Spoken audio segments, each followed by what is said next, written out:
Hello అందరికీ welcome back to Dolly dumplings. ఇవాళ recipe వచ్చేసి బయట బండి మీద దొరికే రొయ్యల పకోడీని ఇంట్లోనే సింపుల్గా టేస్టీగా హైజీన్గా ఎలా ప్రిపేర్ చేసుకోవాలో ప్రాసెస్ ఏందో క్లియర్గా చూసే ముందు ఫస్ట్ టైం మన ఛానల్ని ఎవరైనా చూస్తున్నట్లయితేనో ప్లీజ్ సబ్స్క్రైబ్ చేసుకోండి. ఈ పకోడీ బయట కొన్నట్లయితేనో ఎక్కువ కాస్ట్ ఉంటుందండి, అలాగే క్వాంటిటీ కూడా తక్కువ ఇస్తారు. అదే కాస్ట్తో మనం ఇంట్లో హైజీన్గా ప్రిపేర్ చేసేసుకోవచ్చు. ఇప్పుడు ప్రాసెస్ చూసేద్దాము. దీనికోసం ముందుగా నేను ఇక్కడ 1 kg రొయ్యల్ని కాస్త పెద్ద సైజు రొయ్యలు ఉండేలాగా చూసి తీసుకోండి. వీటిని శుభ్రంగా క్లీన్ చేసుకొని రొయ్యకి పై భాగాన కట్ చేసుకొని ఒక నల్లటి దారంలా ఉంటుందండి, వాటిని తీసేసుకోవాలి. ఇప్పుడు వీటిని పక్కకుంచి ఒక మిక్సీ జార్ని తీసుకొని ఇందులో 1 టేబుల్ స్పూన్ అల్లం వెల్లుల్లి పేస్టు, 3 కారం గల పచ్చిమిర్చి, అలాగే 1 టేబుల్ స్పూన్ మిరియాల పొడి, 1 table spoon Kashmir red chilli powder, 1 table spoon ధనియాల పొడి, 1/2 టేబుల్ స్పూన్ పసుపు, 1/2 టేబుల్ స్పూన్ సాల్ట్, 1 హాఫ్ లెమన్ని స్క్వీజ్ చేసుకొని మూత పెట్టుకొని కాస్త మెత్తగా మిక్సీ పట్టుకోవాలి. మీరు అల్లం వెల్లుల్లి పేస్ట్కి బదులు అల్లం వెల్లుల్లి ముక్కలను కూడా వేసుకోవచ్చండి.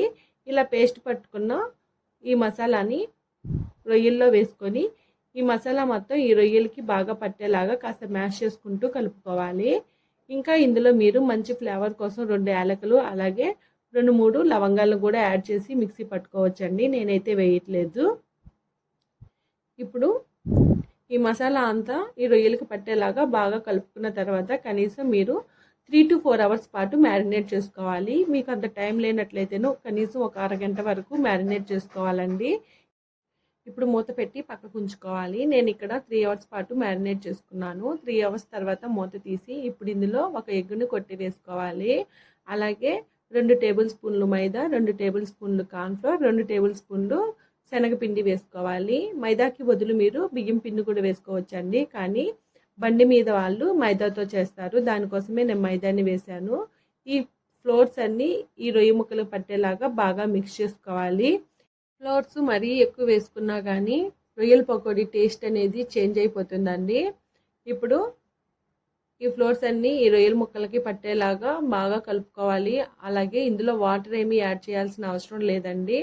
మనం ఎగ్ వేయడం వల్ల ఈ మసాలా అంతా రొయ్య ముక్కకి విడిపోకుండా అలాగే గట్టిగా పట్టుకొని ఉంటుంది, దానికోసమే ఎగ్ వేసుకోవాలి. అలాగే ఇందులో సాల్ట్ సరిపోయిందో లేదో చెక్ చేసుకొని సాల్ట్ని అడ్జస్ట్ చేసుకోవాలి. ఇందులోనే 2 టేబుల్ స్పూన్ల వరకు బాగా వేడిగా ఉన్న నూనెని వేసుకొని ఒకసారి గంటితో మిక్స్ చేసుకొని తర్వాత చేత్తో బాగా కలుపుకోవాలండి. ఇలా కలుపుకొని పక్కకు ఉంచేసి స్టవ్ ఆన్ చేసుకొని కడాయి పెట్టుకొని పకోడీకి వేసుకోవడానికి సరిపడా ఆయిల్ వేసుకొని ఆయిల్ వేడైందో లేదో చెక్ చేసుకొని ఒకసారి మనం కలిపి పెట్టుకున్న పకోడీ మిశ్రమాన్ని బాగా మిక్స్ చేసుకోవాలి.